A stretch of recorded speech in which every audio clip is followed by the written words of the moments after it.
Hello friends, स्वागत है आपका मेरे किचन में। आज मैं आपके साथ शेयर करूंगी शाम के लिए 4 अलग अलग नाश्ते की रेसिपी।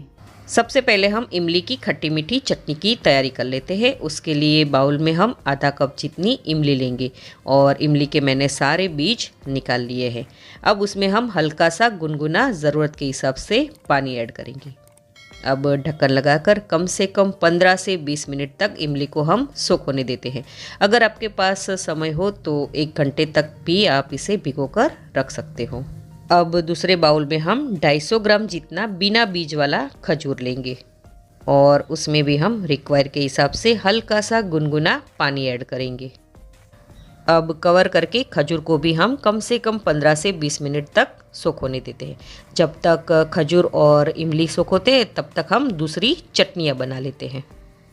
अब हम बनाएंगे हरी चटनी। उसके लिए मिक्सर जार में 2 इंच अदरक के टुकड़े ऐड करेंगे, 5 से 6 हरी मिर्च जिसके मैंने इस तरह से बड़े टुकड़े किए हैं, 6 से 7 लहसुन की कली, 3 टेबलस्पून जितना गाठिया। अगर आपके पास गाठिया नहीं है तो सेव या फिर थोड़ा सा भुना हुआ चना का आटा भी आप ऐड कर सकते हो।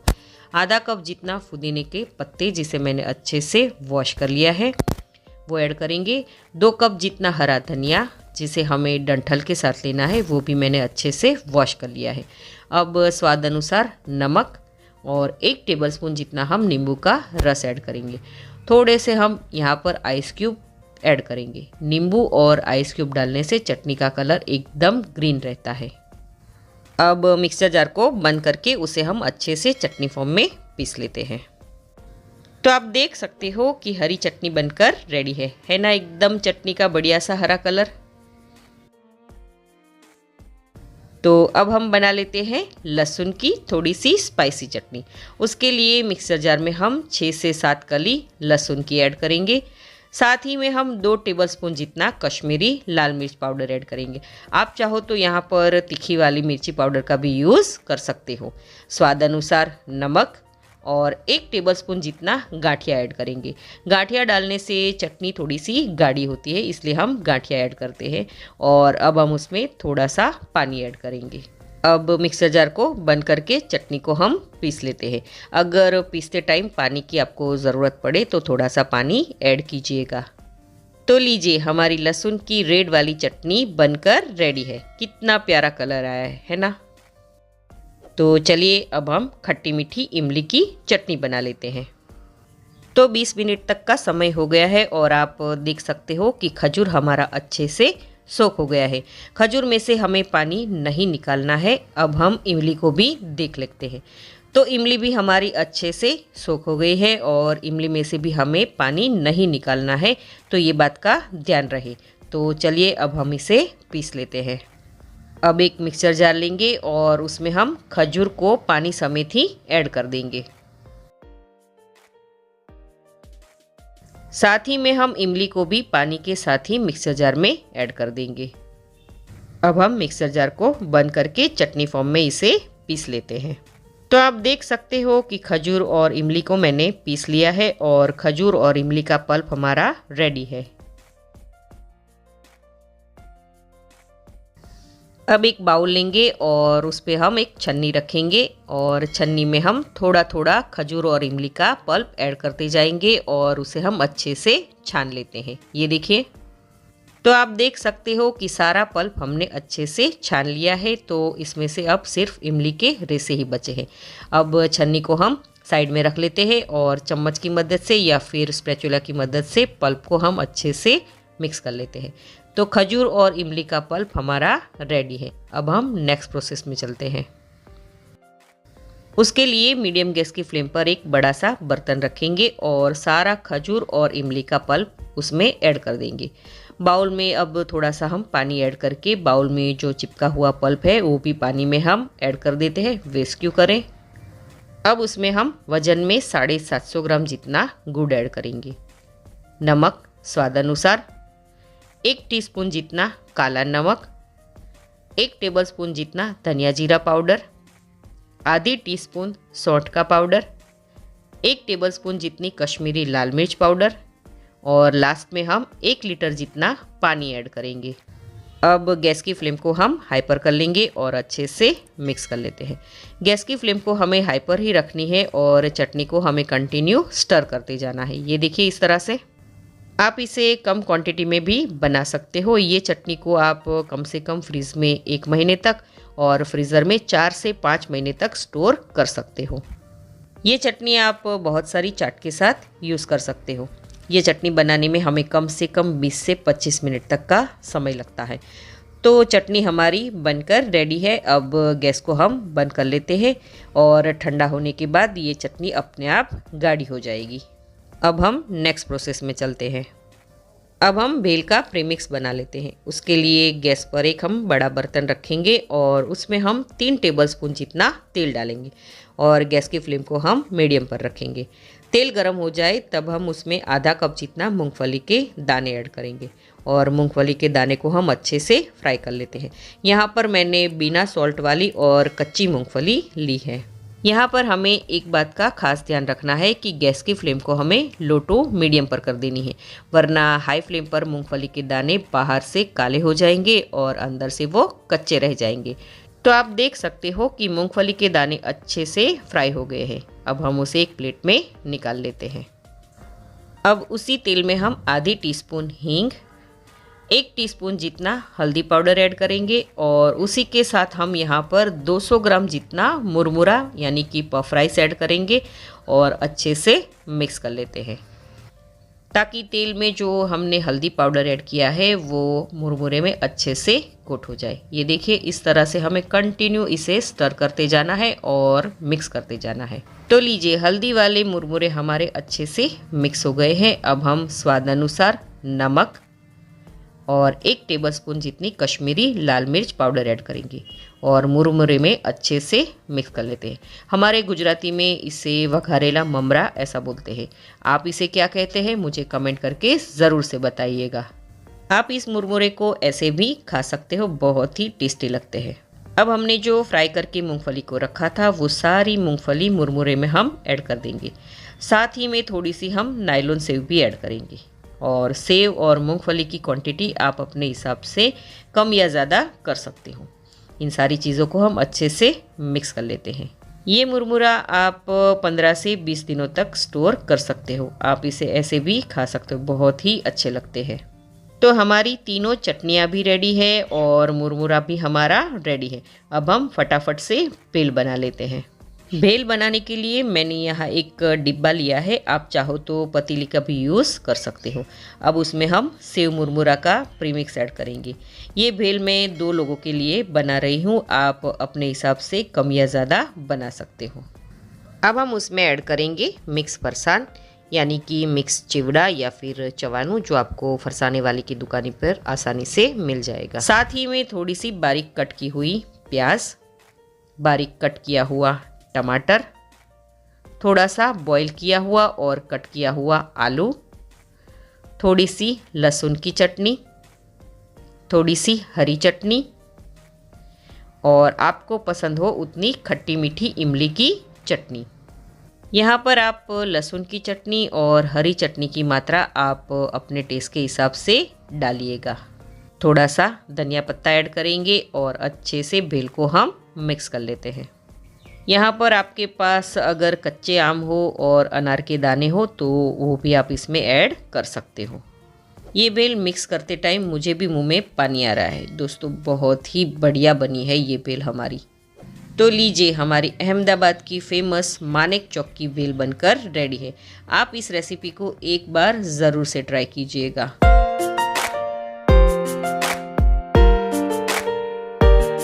सबसे पहले हम लाल मिर्च और लहसुन की एक स्मूथ पेस्ट बना लेते हैं। मिक्सर जार में मैंने यहाँ 3 टेबलस्पून जितनी कश्मीरी लाल मिर्च ली है और 8 से 9 कली लहसुन की ली है।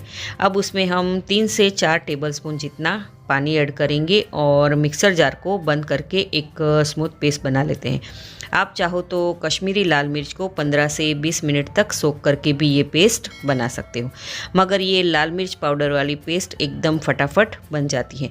तो आप देख सकते हो कि लाल मिर्च और लहसुन की पेस्ट रेडी है। जब हम स्ट्रीट पर मसाला पाव खाने जाते हैं तो वहाँ एक बड़ा सा तवा होता है, उस पर ये मसाला पाव बनाते हैं, मगर सबके पास तवा अवेलेबल नहीं होता है। तो मैंने यहाँ एक नॉनस्टिक तवा लिया है।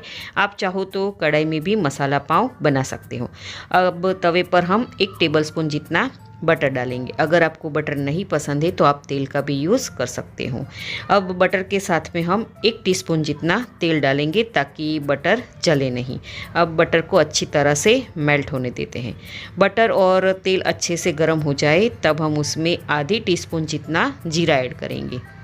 जीरा को हम अच्छे से बटर में भून लेंगे। जीरा बटर में अच्छे से भून जाए तब हम उसमें चॉप की हुई बारीक एक हरी मिर्च ऐड करेंगे और मिर्च को भी हम बटर में अच्छे से सौते कर लेंगे। अब बारीक चॉप की हुई एक मीडियम साइज़ की प्याज ऐड करेंगे और अच्छे से प्याज को हम सौते कर लेंगे। प्याज का हल्का सा पिंक कलर आए तब तक उसे भुनना है। और हाँ, गैस की फ्लेम को हमें मीडियम पर रखनी है, ये बात बताना मैं भूल गई हूँ। अब उसमें चॉप की हुई 1/3 कप जितनी शिमला मिर्च, एक मीडियम साइज़ का चॉप किया हुआ टमाटर, 1/3 कप जितना कद्दूकस किया हुआ बीटरूट, और इन सारी सब्जियों को हमें अच्छे से 2 से 3 मिनट तक कुक कर लेना है।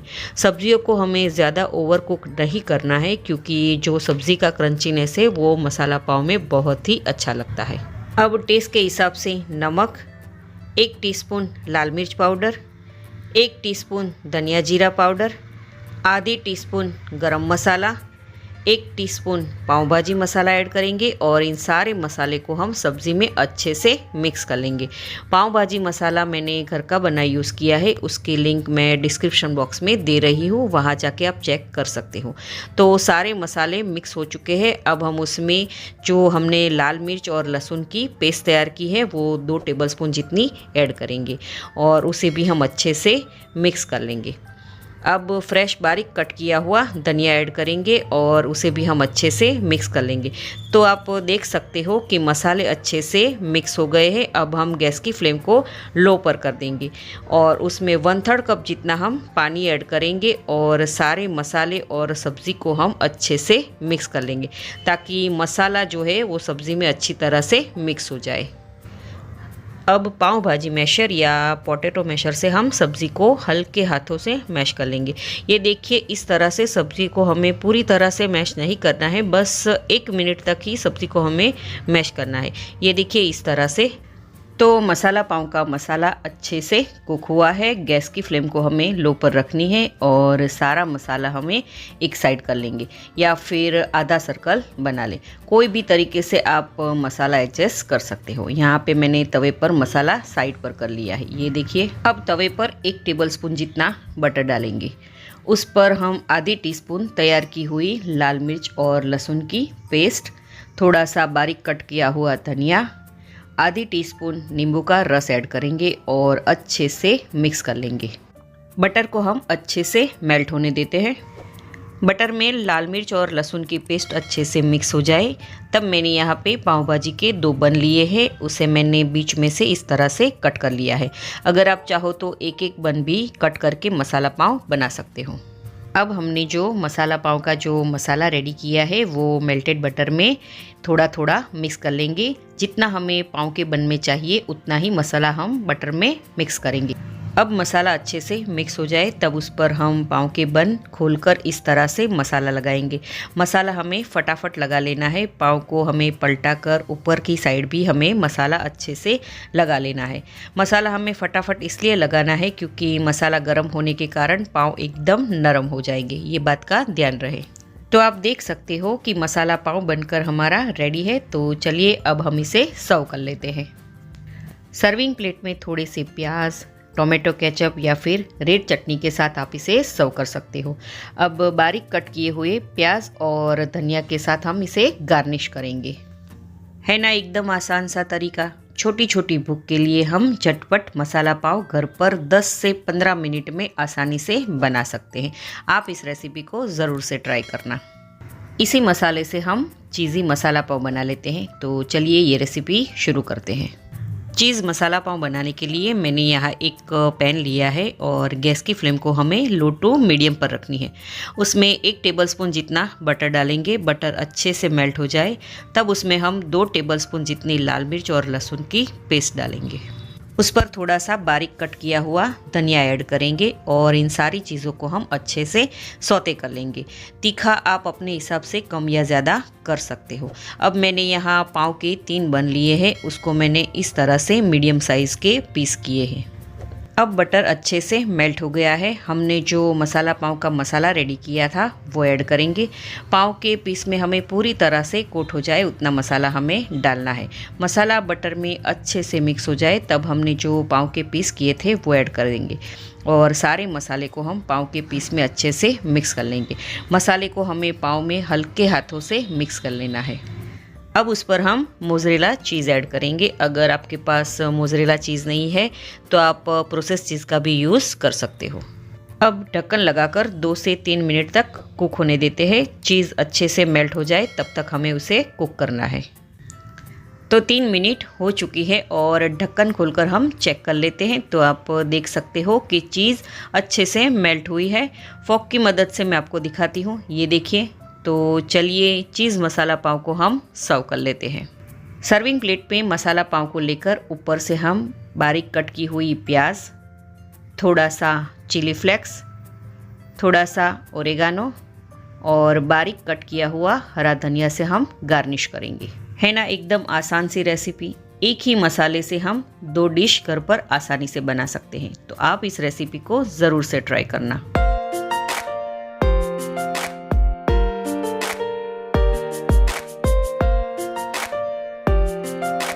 सबसे पहले भाकरी पिज़्ज़ा का बेस बनाने के लिए मैंने यहाँ पे 1 कप गेहूं का आटा लिया है। जिससे हम रेगुलर रोटी बनाते हैं वही आटा मैंने यहाँ पे यूज़ किया है। साथ ही में वही नाप से यानी कि 1 कप जितना गेहूं का दरदरा आटा यानी कि भाकरी का आटा लिया है। इस आटे से भाकरी पिज़्ज़ा का जो बेस है वो एकदम क्रिस्पी तैयार होगा। अगर आपके पास गेहूं का दरदरा आटा नहीं है तो आप उसकी जगह पर सूजी का यूज़ कर सकते हो। टेस्ट के हिसाब से नमक। अब मोयन के लिए 3 टेबलस्पून जितना तेल ऐड करेंगे। अब तेल के मोयन को आटे में अच्छी तरह से मिक्स कर लेते हैं। तो मोयन को मैंने आटे में अच्छे से मिक्स कर लिया है और आप देख सकते हो कि आटे का टेक्सचर इस तरह से क्रम्बली होने के साथ हाथों में अच्छी तरह से बाइंड होता है। यानी कि अपने मोयन का जो नाप है ना वो आटे में एकदम परफेक्ट है। अब पानी को थोड़ा थोड़ा ऐड करके पिज़्ज़ा के लिए डो तैयार कर लेते हैं। डो हम थोड़ा सा हार्ड और सॉफ्ट बनाएंगे। डो को हमें अच्छे से सॉफ्ट बनाना है, इसलिए पानी हमें थोड़ा थोड़ा करके ऐड करते जाना है। अगर हमारा डो अच्छे से टाइट होगा तो ही हमारे भाकरी पिज़्ज़ा अच्छे से क्रिस्पी होंगे। तो आप देख सकते हो कि डो अच्छे से लग चुका है। तो इस तरीके का डो हमें लगाना है। तो डो लगाने में मुझे आधा कप जितना पानी लगा है। अब डो को हम 10 से 15 मिनट तक ढककर सेट होने के लिए छोड़ देते हैं। तो 10 मिनट हो चुकी है और आप देख सकते हो कि हमारा भाकरी का डो अच्छे से सेट हो चुका है। अब 1 मिनट के लिए हम इसे मसल लेते हैं और उसमें से हम पिज़्ज़ा बनाने के लिए मीडियम साइज़ का एक पैड़ा बनाएंगे। अब उसे हम बेलने के लिए रखेंगे और बेलन की मदद से मीडियम थिकनेस वाली भाकरी बेल लेंगे। यहाँ पे हमें ज़्यादा पतली भाकरी नहीं बेलनी है। जो अपनी भाकरी पतली होगी तो स्टफिंग बराबर होल्ड नहीं कर पाएगी और पिज़्ज़ा खाने में ज़रा भी मज़ा नहीं आएगा। अब भाकरी अच्छे से मैंने बेल ली है। अब सभी भाकरी पिज़्ज़ा को एक ही साइज़ का करने के लिए इस तरह से कटोरी की मदद से कट कर लेंगे और एक्स्ट्रा आटा है वो निकाल लेंगे और कटोरी भी हम निकाल लेंगे। तो भाकरी की थिकनेस ऐसे मीडियम होनी चाहिए। तो भाकरी भूनते टाइम भाकरी फूले नहीं, उसके लिए हमें फोक की मदद से इस तरह से होल्स कर लेने हैं और इस तरह से सभी पिज़्ज़ा के लिए भाकरी बना के रेडी कर लेते हैं। तो आप देख सकते हो कि मैंने सारी भाकरी बेल के रेडी कर ली है। अब भाखरी को भूनने के लिए मैंने यहाँ पे मीडियम गैस की फ्लेम पर तवा गरम करने को रखा है। मैंने यहाँ नॉनस्टिक तवे का यूज़ किया है। अब तवे पर भाखरी के पिज़्ज़ा बेस को हम भूनने के लिए रख देंगे और मीडियम टू लो गैस की फ्लेम पर हम भाखरी को अच्छी तरह से भून लेते हैं। अब थोड़ी देर के बाद भाखरी को हम पलट लेते हैं और कपड़े की मदद से या फिर लकड़ी का पराठा भूनने का जो ये आता है ना, उससे हम प्रेस करते जाएंगे और भाखरी को भूनते जाएंगे। हमें भाखरी को रेगुलर गोल्डन ब्राउन नहीं करनी है। भाखरी 100% कुक हो जाए और अंदर से भी बिल्कुल कच्ची न रहे, उस तरह से हमें गैस की लो फ्लेम पर भूनते जाना है। गैस की फ्लेम को हमें ज़रा भी हाई नहीं करनी है, वरना बाहर से भाखरी क्रिस्पी बन जाएगी और अंदर से कच्ची रह जाएगी। तो आप देख सकते हो कि भाखरी पिज़्ज़ा बेस बनकर रेडी है। सबसे पहले वेजिटेबल पिज़्ज़ा बनाने के लिए इंस्टेंट पिज़्ज़ा सॉस बना लेते हैं। उसके लिए मैंने यहाँ पे आधा कप टोमेटो केचप लिया है और 1/4 cup red chili sauce add करेंगे। उसमें 1 टीस्पून जितनी रेड चिली फ्लेक्स और 1 टीस्पून जितना ओरेगानो ऐड करेंगे और सारी चीज़ों को हम अच्छी तरह से मिक्स कर लेंगे। तो रेडी है ये हमारा इंस्टेंट पिज़्ज़ा सॉस। साथ ही में हम दूसरा इंस्टेंट तंदूरी पिज़्ज़ा सॉस भी तैयार कर लेते हैं। उसके लिए मैंने यहाँ आधा कप जितना शेज़वान सॉस लिया है। उसमें 2 टेबलस्पून जितना मेयोनीज़ डालेंगे, 1 टीस्पून जितना chili flakes, 1 teaspoon oregano add करेंगे और अच्छे से हम मिक्स कर लेंगे। है ना एकदम आसान सा तरीका इंस्टेंट तंदूरी पिज़्ज़ा सॉस बनाने का। तो चलिए अब हम फटाफट पिज़्ज़ा रेडी कर लेते हैं। अब भाखरी पिज़्ज़ा के बेस पर जो हमने पहले पिज़्ज़ा सॉस बनाया था ना, वो लगाएंगे। आप अपने हिसाब से पिज़्ज़ा सॉस कम या ज़्यादा लगा सकते हो। अब उस पर हम प्रोसेस चीज़ को हम इस तरह से कद्दूकस करके ऐड करेंगे। आप घर में रहा कोई सा भी चीज़ यूज़ कर सकते हो। अब उस पर हम कैप्सिकम के पीस लगाएंगे, थोड़े से टमाटर के पीस, थोड़े से अनियन के पीस और मेरे पास थोड़े से स्वीट कॉर्न पड़े थे तो वो भी मैंने ऐड कर दिया है। अब थोड़ा सा ऊपर हम मोज़रेला चीज़ ऐड करेंगे। अगर आपके पास रेड येलो कैप्सिकम हो तो वो भी आप ऐड कर सकते हो, मगर ध्यान रहे कि सब्ज़ी के पीस थोड़े छोटे होने चाहिए ताकि पिज़्ज़ा पर अच्छे से सेट हो सके। अब उस पर हम ब्लैक ऑलिव के पीस ऐड करेंगे। अगर आपके पास ब्लैक ऑलिव नहीं है तो आप इसे स्किप भी कर सकते हो। अब थोड़े से हम चिली फ्लेक्स और ओरेगानो स्प्रिंकल कर लेंगे। बस पिज़्ज़ा अब रोस्ट होने के लिए रेडी है। अब मीडियम गैस की फ्लेम पर मैंने तवा गरम करने को रखा है। पिज़्ज़ा रोस्ट करने के लिए पैन में थोड़ा सा हम बटर लगाएंगे। बटर की जगह आप घी का यूज़ भी कर सकते हो। अब भाखरी पिज़्ज़ा को हम तवे पर रखेंगे और कवर करके 7 से 8 मिनट गैस की लो फ्लेम पर ही हमें रोस्ट होने देंगे। तो 7 मिनट हो चुकी है और हमारा भाखरी पिज़्ज़ा भी बनकर रेडी है। तो आप देख सकते हो कि चीज़ भी अच्छे से मेल्ट हुआ है और भाखरी का बेस है वो भी अच्छे से क्रिस्पी हुआ है। तो चलिए अब हम दूसरा पिज़्ज़ा बना लेते हैं। तो भाखरी पिज़्ज़ा बेस पर इंस्टेंट तंदूरी पिज़्ज़ा सॉस लगाएंगे। सॉस आप अपने हिसाब से कम या ज़्यादा कर सकते हो। अब थोड़ा सा मोज़रेला चीज़ ऐड करेंगे। मोज़रेला चीज़ की जगह आप चीज़ स्लाइस का भी यूज़ कर सकते हो। अब उस पर हम कैप्सिकम के पीस, थोड़े से टमाटर के पीस, थोड़े से अनियन के पीस ऐड करेंगे। अब उस पर हम थोड़ा सा प्रोसेस चीज़ कद्दूकस करके ऐड करेंगे। अगर आपको पनीर पसंद हो तो आप पनीर भी ऐड कर सकते हो। थोड़े से स्वीट कॉर्न ऐड करेंगे, ब्लैक ऑलिव के पीस भी ऐड करेंगे।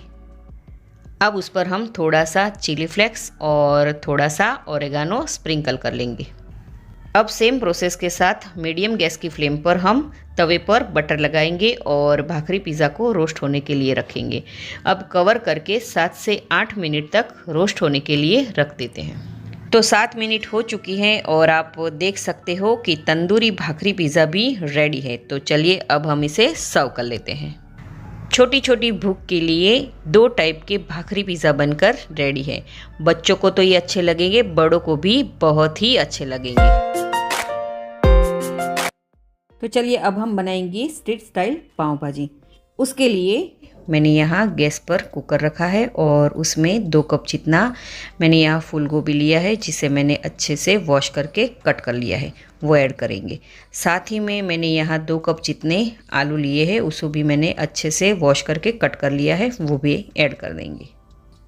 अब उसमें हम रिक्वायर के हिसाब से पानी ऐड करेंगे और कुकर को हम बंद करके मीडियम गैस की फ्लेम पर 2 से 3 विसल लगा लेंगे। लाल मिर्च की पेस्ट बनाने के लिए मैंने यहाँ 8 से 9 सूखी कश्मीरी लाल मिर्च ली है। उसको मैंने 15 से 20 मिनट तक गर्म पानी में भिगो के रखा था। मिक्सर जार में हम सारी भिगोई हुई लाल मिर्च पानी निकाल कर डालेंगे और साथ ही में मैंने यहाँ पे 10 से 12 कली लहसुन की ली है, वो ऐड करेंगे और थोड़ा सा हम पानी यानी कि रिक्वायर के हिसाब से हम पानी डालेंगे और मिक्सर जार को हम बंद करके एक स्मूथ पेस्ट तैयार कर लेते हैं। तो आप देख सकते हो कि लाल मिर्च की पेस्ट रेडी है, एकदम बढ़िया कलर आया है। भाजी बनाने के लिए गैस पर हम एक कढ़ाई रखेंगे और गैस की फ्लेम को हम मीडियम पर रखेंगे। 2 टेबलस्पून जितना हम बटर डालेंगे और साथ ही में हम 2 टेबलस्पून जितना तेल डालेंगे ताकि बटर जले नहीं। बटर अच्छे से मेल्ट हो जाए तब उसमें हम 1 टीस्पून जितना जीरा डालेंगे। जीरे को हम बटर में अच्छे से सौते कर लेंगे। जब जीरा सौते हो जाए तब हम उसमें 3 मीडियम साइज़ की चॉप की हुई प्याज डालेंगे और गैस की फ्लेम को हम लो पर रखेंगे और अच्छे से हम प्याज को सौते कर लेते हैं। जब तक हमारी प्याज सौते होती है तब तक हम फटाफट से कुकर को देख लेते हैं कि कुकर हमारा हुआ है कि नहीं। तो आप देख सकते हो कि कुकर की 3 विसल भी हो चुकी है और कुकर भी हमारा ठंडा हो चुका है। कुकर को अब हम खोल लेते हैं और अब पानी के साथ पाव भाजी मैशर से हम आलू और फूल गोभी को अच्छे से मैश कर लेते हैं।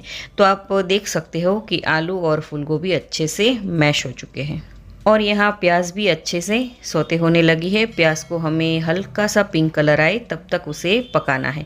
तो आप देख सकते हो कि प्याज अच्छे से सौते हो चुके हैं। अब हम उसमें 1 टेबलस्पून जितना अदरक और लहसुन की पेस्ट डालेंगे और उसे हम 1 मिनट तक प्याज के साथ सौते कर लेते हैं।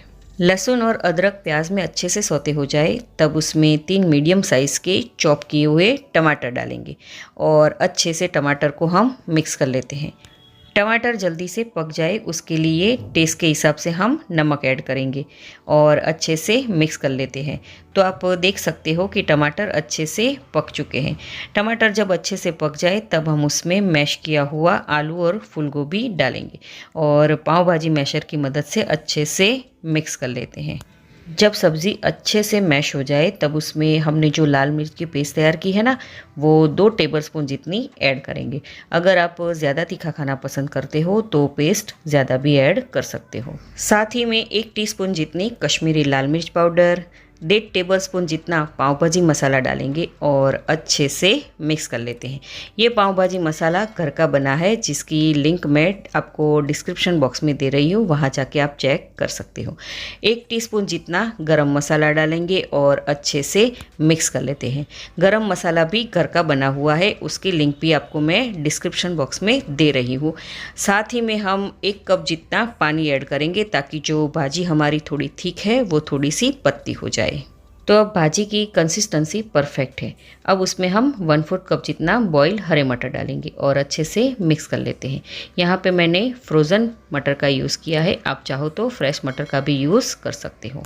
तो भाजी हमारी ऑलमोस्ट रेडी है। अब लास्ट में हम उसमें 1 टेबलस्पून जितना नींबू का रस ऐड करेंगे और साथ ही में हम बारीक कट किया हुआ धनिया डालेंगे और भाजी को हम अच्छे से मिक्स कर लेते हैं। तो भाजी हमारी रेडी है। अब हम गैस की फ्लेम को बंद कर देते हैं। अब हम पाव को सेक लेते हैं। पाव को सेकने के लिए मैंने यहाँ तवा को पहले से ही गर्म करने को रख दिया है और गैस की फ्लेम को हम लो पर रखेंगे और यहाँ पे मैंने 2 पाव के बन लिए हैं, उसे हम बीच में से इस तरह से कट कर लेते हैं। ये देखिए इस तरह से। जब पाव कट हो जाए तब तवे पर हम 1 टीस्पून जितना बटर डालेंगे। बटर अच्छे से मेल्ट हो जाए तब उसमें आधे टीस्पून पाव भाजी मसाला और थोड़ा सा हम धनिया पत्ता डालेंगे और अच्छे से मिक्स कर लेते हैं और पूरे तवे पर हम बटर को इस तरह से फैला देते हैं और पाव को अब खोलकर हम थोड़ा सा बटर लेके पाव में मिक्स कर लेते हैं और पाव को बंद करके इस तरह से हम सेक लेते हैं। इस तरह से हम पाव को दूसरी ओर पलटा कर भी सेक लेते हैं। इसी तरह हमें दोनों साइड से पाव को अच्छी तरह से सेक लेना है। तो हमने पाव अच्छे से सेक लिए हैं, तो पाव भी रेडी है और भाजी भी रेडी है। तो चलिए अब हम पाव भाजी को सर्व कर लेते हैं। तो देखते ही खाने का मन हो जाए ऐसी पाव भाजी बनकर रेडी है। हमने कम से कम सब्ज़ी यूज़ करके स्ट्रीट स्टाइल को टक्कर मारे ऐसी पाव भाजी बनाई है ना। कितना आसान सा तरीका। अगर पाव भाजी खाने का मन हो और घर में ज़्यादा सब्ज़ी ना हो तो आप कम से कम सब्ज़ी के साथ ये पाव भाजी आसानी से और वो भी कुकर में बना सकते हो। ये पाव भाजी बहुत ही टेस्टी और डिलीशियस लगती है। सभी लोग आपकी तारीफ़ करते नहीं थकेंगे। तो आप ये रेसिपी ज़रूर से ट्राई करना। तो है ना एकदम सिंपल सी रेसिपी। अगर आपको मेरी आसान सी और सिंपल सी रेसिपी अच्छी लगी हो तो वीडियो को लाइक ज़रूर से कीजिएगा और ज़्यादा से ज़्यादा शेयर कीजिएगा। तो मैं मनीषा पटेल फिर मिलूँगी ऐसी ही आसान सी रेसिपी के साथ।